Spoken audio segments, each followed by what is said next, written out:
The film that you are about to see is based on an authentic journal written 2,500 years ago and recorded in the Bible.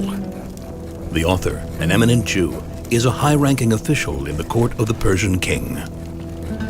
Nehemiah, Nehemiah, for they are coming to kill you. In the night, they will come to kill you.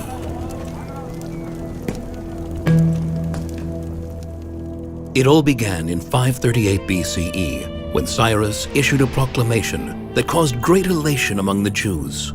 In an imperial order circulated throughout the Persian Empire, Cyrus allowed the Jews who had been exiled to Babylonia with the destruction of the First Temple to return to the land of Israel. After 70 years in exile, tens of thousands of Jews left their home and went up to Jerusalem. But soon the enthusiasm faded, the stream of migrants dwindled, and those who arrived in Jerusalem found a city in ruins, its walls broken down, isolated and destitute. The Jews became easy prey for the surrounding nations.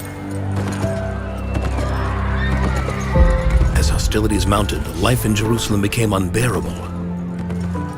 The dream of the return to Zion was on the brink of collapse.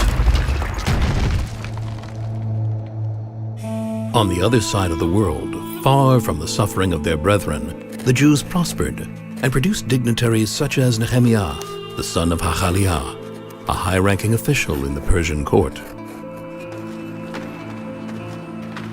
In the month of Kislev, in the 20th year, while I was in the capital city of Shushan, Hanani, one of my brethren, came from Judah with some men. I asked them about the remaining Jews who had been left behind from the captivity and about Jerusalem. And they told me, the remnant who were left behind from the captivity there in the province are in a terrible state and in disgrace, and the wall of Jerusalem is broken down and its gates burnt. Distressed by the words of his brethren, Nehemiah wanders restlessly through the halls of the royal court, crying and praying.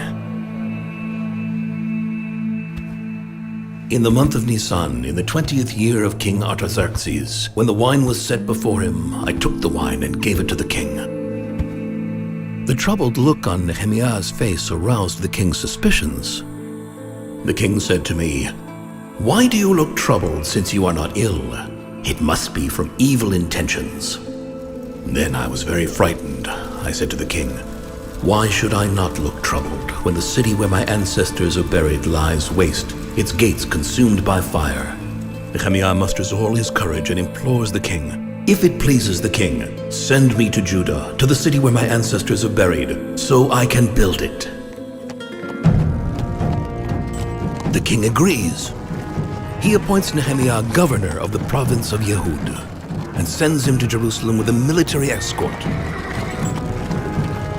Nehemiah leaves the pleasures of the Persian Empire behind. He is driven by a single goal: to build the wall of Jerusalem. But Nehemiah's appointment as governor of Yehud infuriates the leaders of the neighboring nations. They are vehemently opposed to the rebuilding of the wall.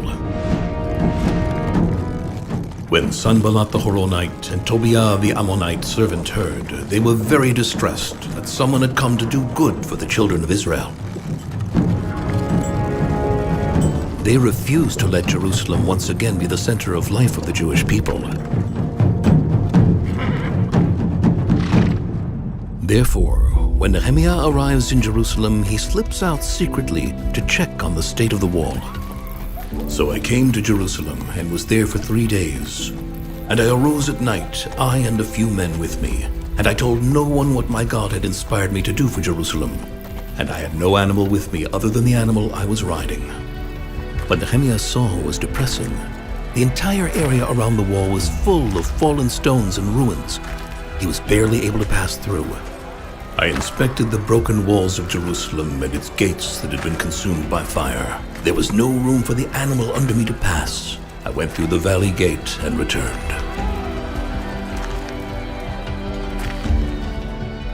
Right here in the area of the ruined wall that Nehemiah inspected, archaeologist Yigal Shiloh found a massive rockfall from the wall and the houses of the city.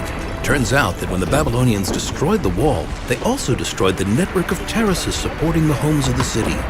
All the houses collapsed and the stones fell down the hill. Without a wall, there is no security, and without security, it is impossible to survive. But rebuilding the wall seems to Nehemiah an impossible task. It would involve clearing rubble heaps, gathering stones, and engaging in a huge amount of rigorous construction. It would take a lot of hard work and time, and there is no time. At any moment, the neighboring rulers might discover the plan and crush it. Nehemiah appeals urgently to the people of Jerusalem. I said to them, "You see the bad state we are in, how Jerusalem lies waste, its gates burned. Come, let us build the wall of Jerusalem, so that we are no longer a disgrace." Nehemiah decides to leave the ruins as they are and build the new wall higher up at the top of the hill.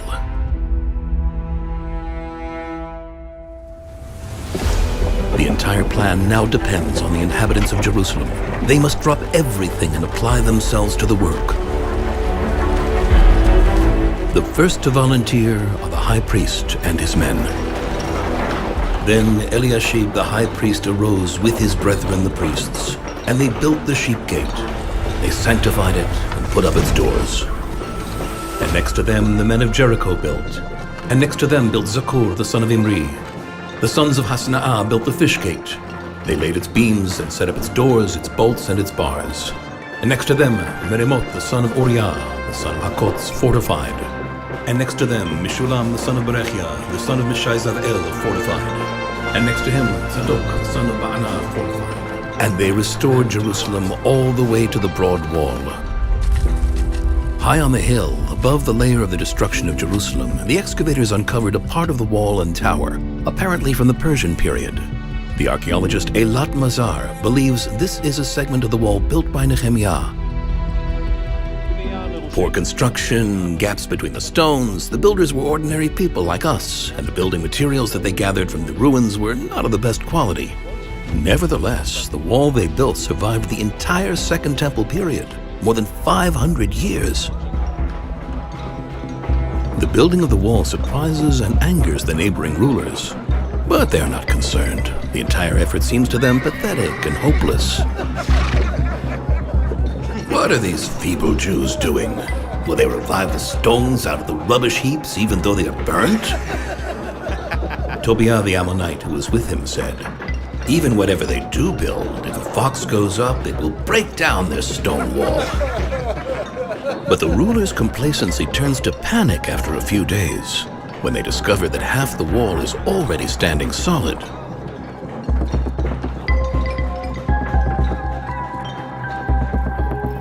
Shocked by the pace of the work, Sanballat and his friends hatch a plan to send armed men to infiltrate the builders and attack them while they're working.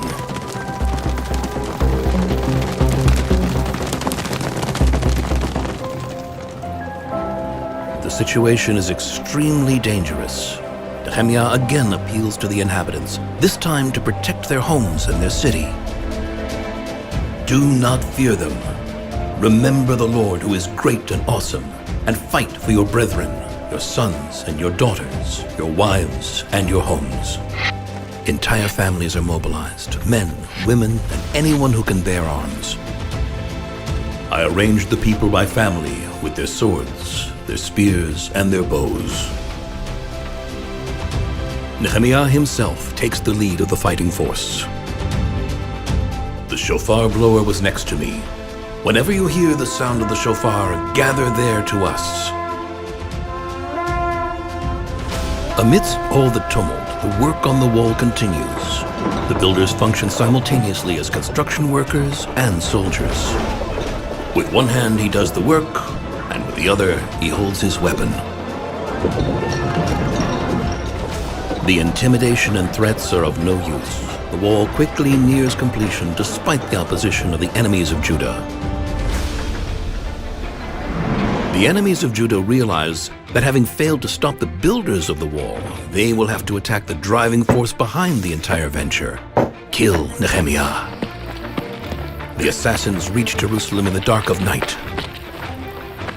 Nehemiah's advisors urge him to flee, to save his life. For they are coming to kill you. In the night, they will come to kill you. They are coming to kill you. In the night they will come to kill you. Fleeing would play into the hands of the enemies of Judah. Without a leader, the entire project would collapse. The wall would not be built, and Jerusalem would remain defenseless. And I said, am I the kind of man that flees? Am I the kind of man that flees? On the 25th of Elul that year, the wall of Jerusalem was completed. It was inaugurated with great festivity and thanksgiving offerings to God. 41 teams had taken part in the work, which was completed in just 52 days.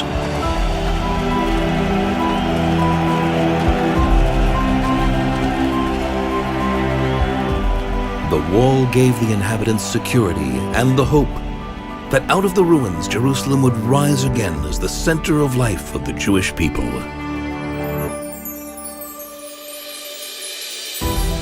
For the next 12 years, Nehemiah continued rebuilding Jerusalem and securing its status as a Jewish city. His work was an inspiration to the Zionist movement and the rebuilders of Israel in the modern age. His journal, the Book of Nehemiah, is one of the books of the Bible.